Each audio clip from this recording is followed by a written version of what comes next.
En esta historia hay algo muy importante y lo primero que tenemos que ver es que la resurrección de Cristo es completamente irrefutable. Hubo, según el libro de Hechos, en el primer capítulo dice que son más de 500 testigos que vieron a Jesús resucitado. Y eso es irrefutable, ¿verdad? Entonces, las primeras, como lo veíamos aquí, las primeras que corrieron, pues fueron las mujeres. Ellas estaban ansiosas, ellas querían ver al maestro. Y el ángel que estaba ahí sentado en la piedra fue el que les dijo: no se preocupen, el que buscan está vivo, pero vayan a decirle a sus discípulos. Y ahí comienza este periodo tan hermoso donde vienen varios encuentros de Jesús con ellos hasta que Él asciende nuevamente a los cielos.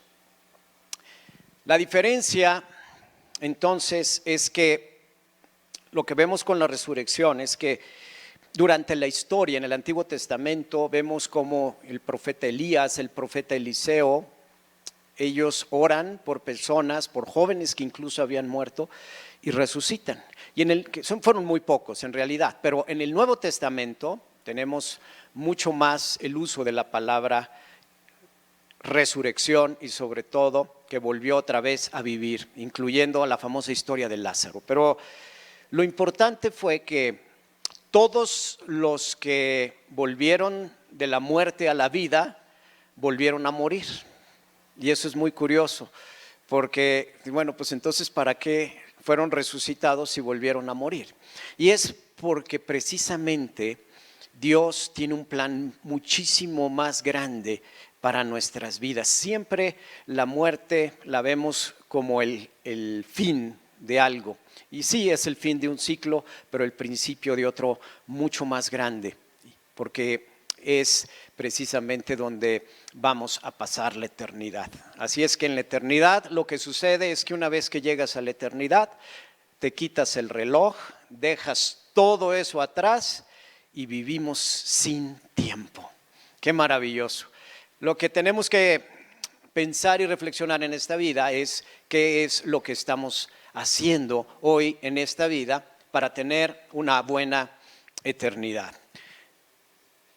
Cuando nos ponemos a pensar todo lo que hizo Jesucristo en vida, Él en Juan 2:18 tiene un encuentro con los líderes. Él está en Jerusalén y están los líderes judíos y tiene un diálogo muy interesante con los líderes judíos en ese templo que mandó. No sé si tú sabías esto, pero el templo, que era el templo en el cual se habla en tiempos de Jesús, es un templo que fue construido por Herodes el Grande y tardó 46 años en construirse. Imagínate nada más, ¿sí?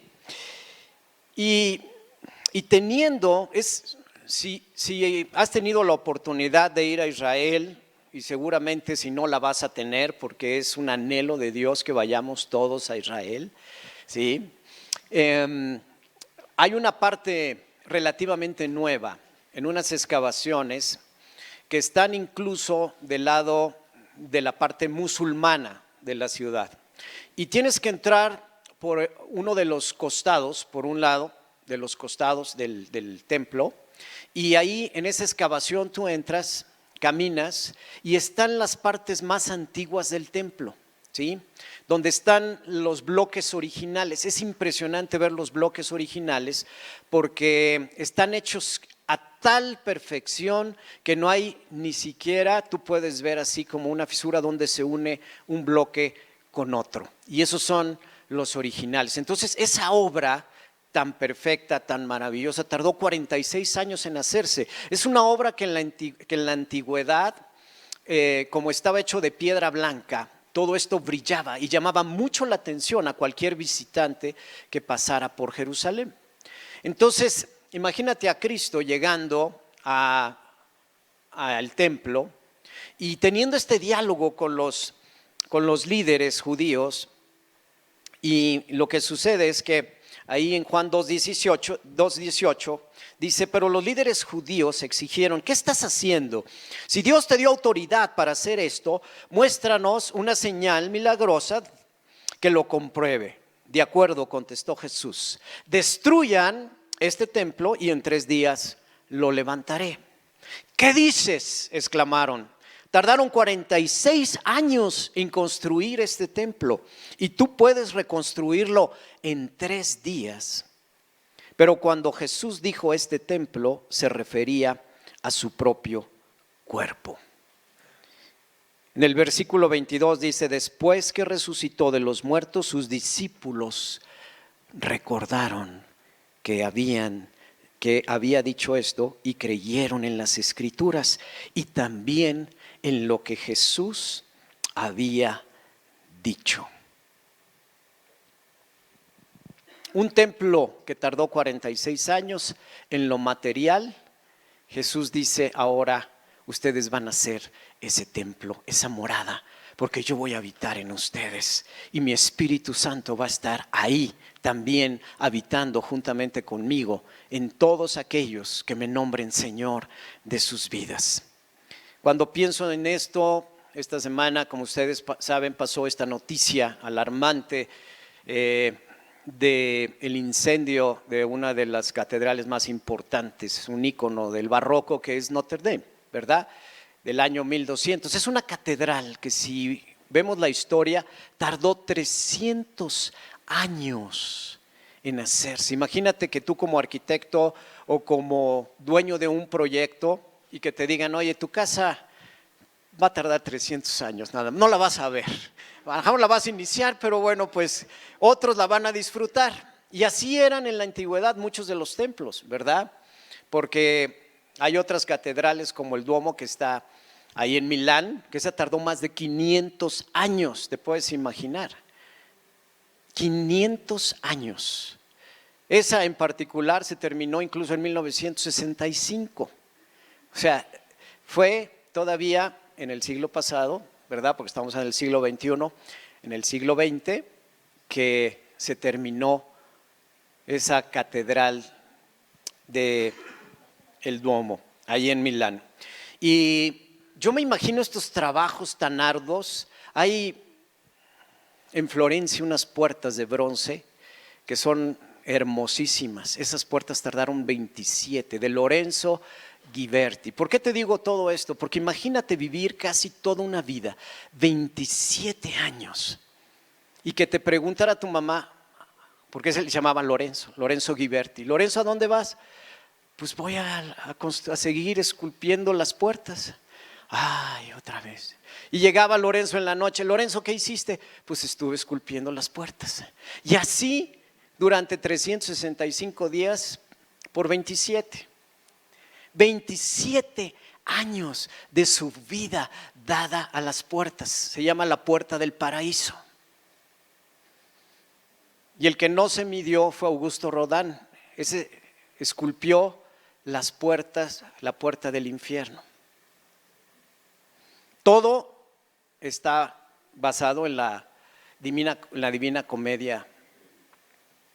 Y cuando Dante Alighieri, yo creo que escribió la Divina Comedia, nunca se imaginó que Lorenzo y que Rodin iban a superarlo en tiempo, uno con 27 y otro con 37 años, que fue lo que tardó Rodin en hacer las puertas. Incluso Augusto Rodin no vio las puertas terminadas, porque él hizo todo el molde, pero no vio ya el vertido con el bronce. Y hoy lo tenemos aquí también en el Museo Sumaya. ¿Por qué te digo todo esto? Porque van a decir, ¿y este de qué está hablando? ¿Verdad? Porque finalmente, lo que hizo Jesús en la resurrección fue algo tan maravilloso, hacernos templos de su presencia. Y eso es maravilloso, porque ninguna obra, ni la catedral que ha tardado más en construirse, puede decir que incluso ahí está la presencia de Dios. Tú puedes decir que tienes la presencia de Dios. los 7 días de la semana, las 24 horas del día, por ser templos. Y hay que ver la resurrección desde el punto de vista de lo que realmente concretó Jesús en 3 años de ministerio, pero en 3 días en el que Él desciende a los infiernos, arrebata las llaves de la muerte para darnos a nosotros vida eterna. Y esto es maravilloso. Esto es maravilloso. Fíjate en Gálatas 4:6 lo que dice. Dice, sin embargo, está hablando el apóstol Pablo, dice, cuando se cumplió el tiempo establecido, Dios envió a su Hijo nacido de mujer y sujeto a la ley, y debido a que nosotros somos hijos, Dios envió al Espíritu Santo de su Hijo a nuestro corazón, el cual nos impulsa a clamar, a exclamar, Abba, Padre. Cuando se cumplió el tiempo que Dios designó. El tiempo en el que vivimos es un tiempo tan especial que muchas veces no nos damos cuenta de lo glorioso que es vivir en este tiempo. Hay veces que estamos tan marcados por lo que puede decir un ciclo político o lo que esté sucediendo en una nación que desechamos lo que está pasando en la parte espiritual. Y cuando comenzamos a entender estas palabras, es cuando más gracias podemos dar, de decir, Padre, puedo tener problemas en la vida, puedo caminar a veces en circunstancias muy adversas, pueden haber querido llegar enfermedades a los míos, a los más cercanos, y puedo estar viviendo, como pudieran decir cualquier otras personas, un infierno en vida. Pero lo mejor es que seguimos siendo templos de Cristo y del Espíritu Santo que habita en cada uno de nosotros.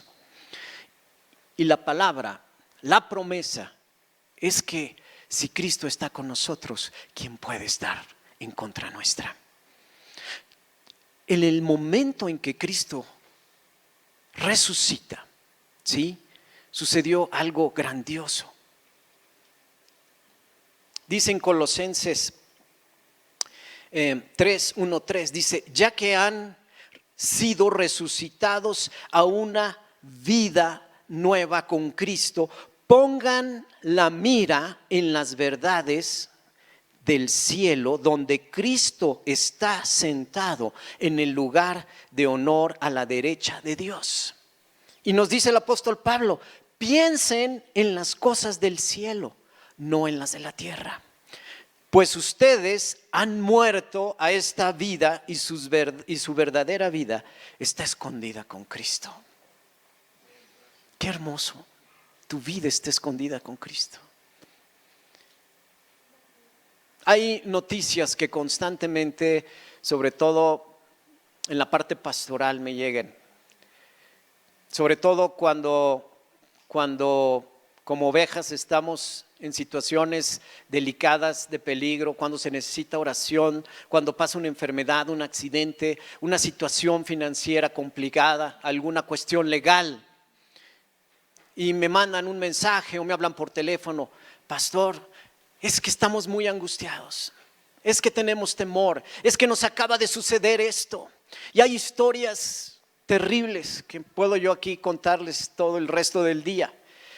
Historias complicadas, historias donde como pastor muchas veces yo no sé qué decir, pero he aprendido algo. Y este es uno de mis versículos de bolsillo que yo siempre traigo conmigo. Todo obra para bien, para los que amamos a Dios. Todo, repite conmigo, todo obra para mi bien. Entonces, si yo realmente he sido resucitado juntamente con Cristo, mi mente ha sido renovada. Si he sido sentado junto con Él en lugares celestiales, si he sido bendecido, todo esto viene en Efesios 1 y 2, si he sido bendecido también, entonces, ¿qué es lo que está pasando con esta situación adversa que puede llegar a mi vida? ¿Para qué es? Pues para lo que estuvimos viendo aquí en Isaías 61, para que Dios se glorifique. Y cuando yo cambio mi mente, hago un switch en ese momento y paso de decir, ¿por qué me sucedió esto a mí? ¿O por qué le sucedió esto a uno de mis hijos, a mis padres, a gente cercanas? ¿Por qué me sucede esto a mí? Entonces yo puedo cambiar esto para poder programar mi mente y decir, gracias, Padre, porque tú te vas a glorificar en esta situación. ¿Y qué es lo que sucede cuando tu mente ha sido renovada? Enfrentas a cada prueba y a cada circunstancia con mucho gozo. Entonces, si hoy en día tú me mandas un mensaje para que ore yo por ti o te apoye en alguna situación o vayamos a orar por algún enfermo, yo lo voy a hacer. Pero siempre te voy a decir, gloria a Dios, prepárate, porque esto es para gozo tuyo, porque vas a ver lo que Dios va a hacer en ese momento, porque tu fe va a ser incrementada. Y eso a mí me emociona, porque después de esto, ¿qué hago? Simplemente lo mismo que hacía Jesucristo, ¿sí? Cambiaba la mente de sus discípulos. Jesús, nos vamos a hundir con esta tormenta. Despiértate, Jesús. Y Jesús, ¿qué les decía? ¿Por qué dudan? ¿Qué poca fe tienen? Y él hablaba y todo se ordenaba. ¿Sí o no? Así es nuestra vida con Cristo. Y tú puedes decir como hombre, es que la mujer que tú me diste, ay, pastor, no me entiende. Iba con ella un mes y la va a entender. No, a mí no me pongas, yo ya tengo la mía. Pero lo que sucede en cada una de estas cosas es cómo estamos peleando nuestras batallas. ¿Cómo estás peleando hoy tu batalla? Esto es tan importante porque es con qué mente, si nuestra mente realmente ha sido renovada, es que nuestra mente ya no está puesta la mirada de nuestros ojos en la circunstancia ni en el problema, sino está puesta ¿en qué? En el reino de los cielos, y cómo el reino de los cielos desata su poder, su gozo, su paz y su justicia sobre cualquier situación. ¿Entendemos esto? Porque en este mundo, lo que dijo Jesús es que íbamos a tener aflicción. Aflicción significa, va a haber injusticia, sí, es que soy cristiano, a mí no me puede pasar nada, no.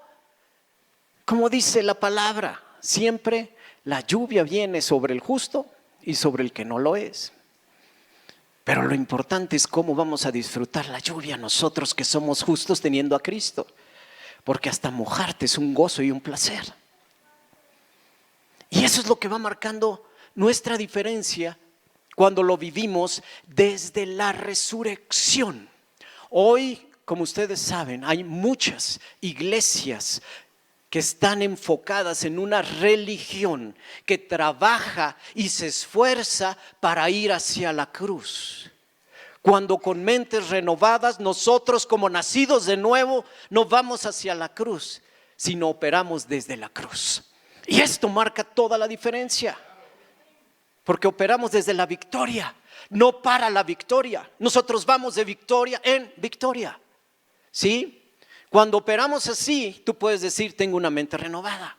Cuando llegan situaciones y te van cubriendo y te van cubriendo y te van cubriendo, y es como una avalancha donde ya no puedes ni respirar, entonces es el momento en que Dios te dice,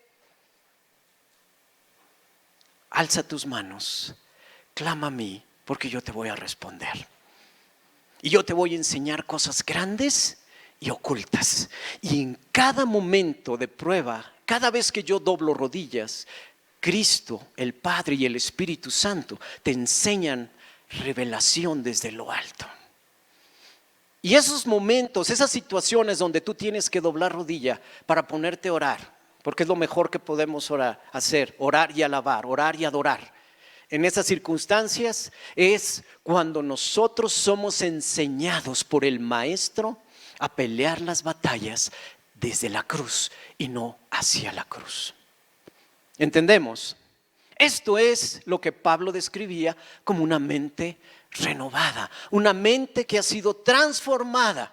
Y no importa tu pasado, no importa si tuviste situaciones de abuso, no importa el pecado que hayas hecho, no importa las transgresiones, no importa el dolor, no importa lo mal que te hayas portado y lo que hayas hecho y lo que estés pasando y lo que te esté viniendo en ese momento.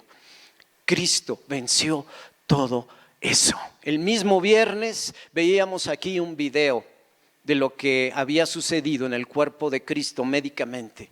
Y Él fue expuesto al dolor más grande que ningún otro ser humano pueda experimentar.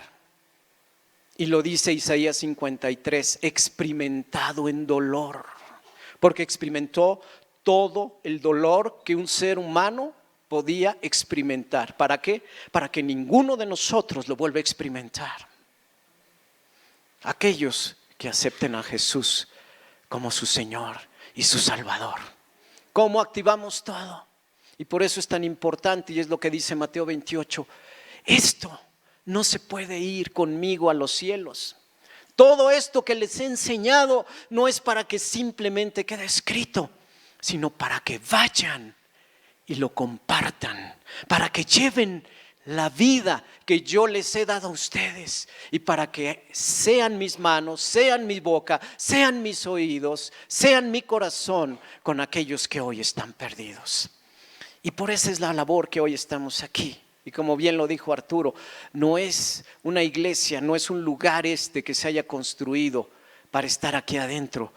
Estamos en un lugar estratégico, dentro del corazón de Interlomas, en la zona más bendecida de todo este poniente y este centro comercial donde pasan y vienen tantos miles de personas para no ser una entidad aislada.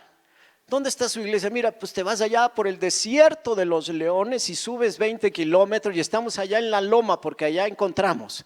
No, Dios nos dio la dicha, el gozo de estar en medio de una zona que necesita escuchar de Cristo. Y no nada más por nombre, no nada más decirnos cristianos, no, sino seamos hacedores el día de hoy y en este tiempo de la palabra. Estemos ávidos de buscar las cosas del cielo, ávidos de ser violentos en este tiempo. ¿Sabes qué significa ser violento? Estar cruzando la raya constantemente y ver a una persona y decir, oye, ¿por qué caminas así? No, es que tuve un accidente. Vamos a orar, a ver qué hace Jesús. Esos son los violentos. Alguien que viene caminando y tú sabes, porque te lo pone el Espíritu Santo, porque eres templo del Espíritu Santo, que esa persona está teniendo un problema y te dice, háblale de mí. Háblale de mí. Y el violento se va a atrever a hablar. Va a atrever a decirle, oye, ¿estás bien? ¿Qué sucede en tu vida? ¿Puedo orar por ti? Y seguramente te va a decir que sí. Y si te abre ese momento y ese tiempo para que ores por él o por ella, va a recibir al Señor de la creación, al Señor y dador de vida en su corazón por siempre y para siempre, y fiesta va a haber en los cielos. Amén. Así es que en este momento, en este tiempo, tenemos la gran oportunidad. Me encanta cómo dice aquí el libro de Colosenses. Este libro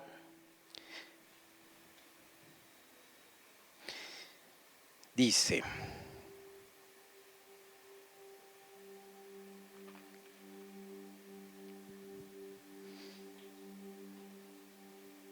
Juan 11:25, dice, Jesús dijo, yo soy la resurrección y la vida.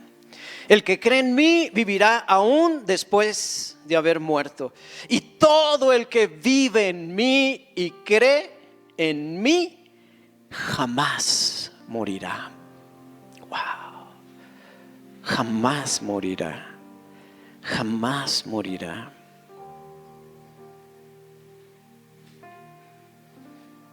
cuando se cumplió el tiempo establecido. ¿Sabes que Jesús tuvo un tiempo establecido con cada uno de nosotros para que Cristo llegara a tu vida? Yo a veces digo, Jesús, ¿cómo no llegaste antes a mi vida? Pero hoy puedo entender que muchas cosas que yo viví sin Cristo fueron y se convirtieron en testimonios después para Cristo, para que yo me diera cuenta de dónde me sacó y hacia dónde iba mi vida sin Cristo. Pero Dios, nuestro Padre, designó un tiempo especial para que tú fueras templo del Cristo resucitado. Y hay veces que no le damos importancia a esa oración de: Señor, yo te recibo en mi corazón, te hago Señor de mi vida. Pero es tan significativo, tan importante, porque lo espiritual tiene el poder de incubar todo lo que hoy vemos, porque todo lo que vemos fue hecho de lo que no se veía. Y hoy vemos familias transformadas, nuestros hijos transformados. Hoy vemos padres cambiados, amigos que han sido tocados y traídos a los pies de Cristo, y familias enteras, porque tú te atreviste a ser violento, a hablar. Y cuando hablas, el reino de los cielos está contigo. Todo su poder, toda su autoridad, toda su potestad están contigo. Y el Padre que está en los cielos te dice: bien, buen siervo y fiel, en ti me complazco, en ti me complazco. Estamos